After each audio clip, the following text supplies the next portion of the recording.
Hello!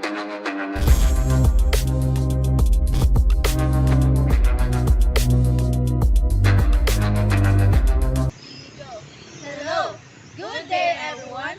We are the AB students major in history. And for today's video, we're going to feature and introduce to you some of the historical structures, cultures, and practices around our hometown, Balingasag.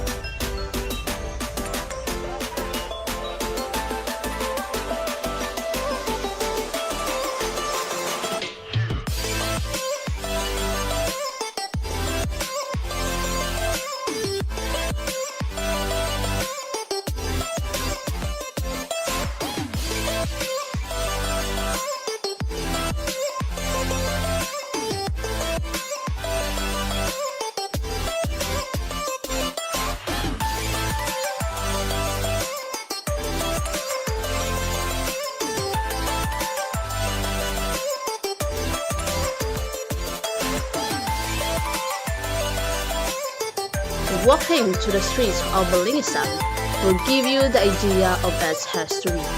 There, you will find several houses that have connections to the town's wonderful and memorable stories.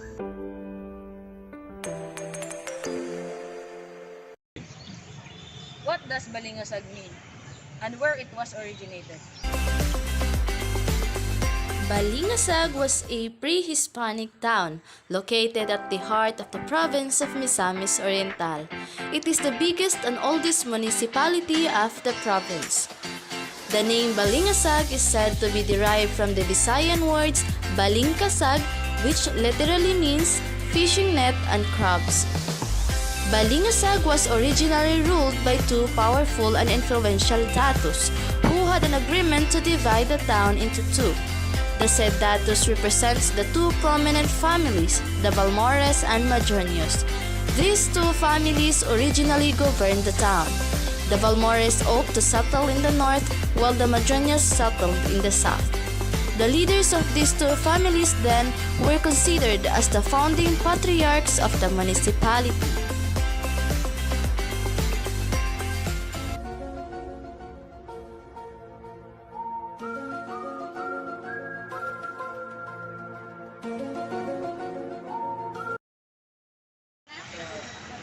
One of the most famous ancestral house in the Misamis Oriental, particularly in Balingasag, was the Biga House. So, let's discover the Biga House and its features. Let's go!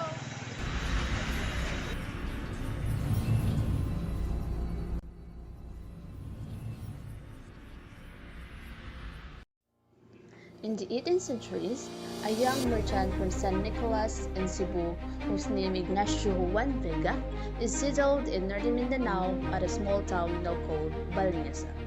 And through him, century new was introduced here in Balingasag.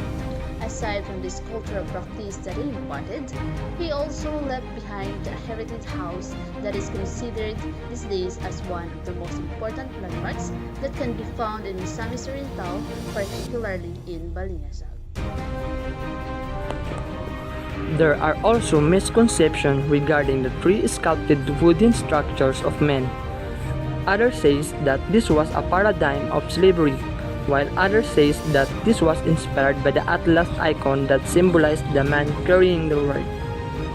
According to Dr. Antonio G. Montalban II, and with reference to the genealogy of the Vega clan, is that the three sculptures represent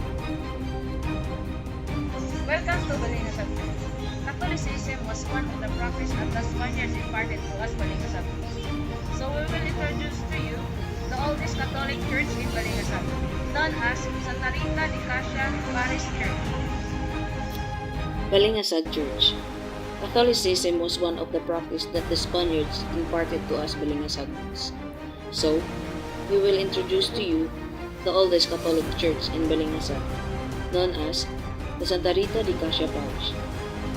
It was an old brick church that proudly stands for over 100 years, that was constructed by the Spanish Jesus missionaries.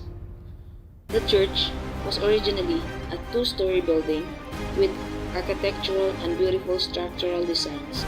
However, during the World War II, a certain Japanese officer, together with the other soldier, fought refuge at the belfry after engaging a battle with the guerrillas at the cost savage and burning of the building. In order to get rid of the enemies that were posted at the bell tower. According to the stories, the sound of the bell was reaches as far as Sasaan and Balingasag, the latter two municipalities being considered as part of Balingasag before.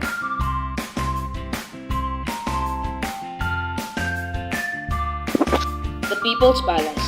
People's Palace of Balingasag was built in the year 2009 and inaugurated May 20, 2011.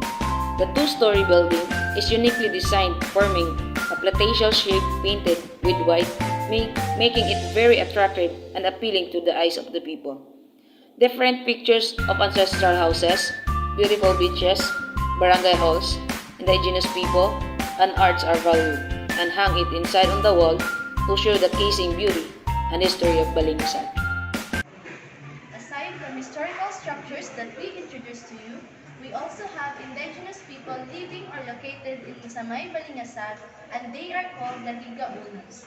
Higa-Unons derive from the word Higa means living, Goan means mountains, and Unon means people, forming a description as the people of the living mountains.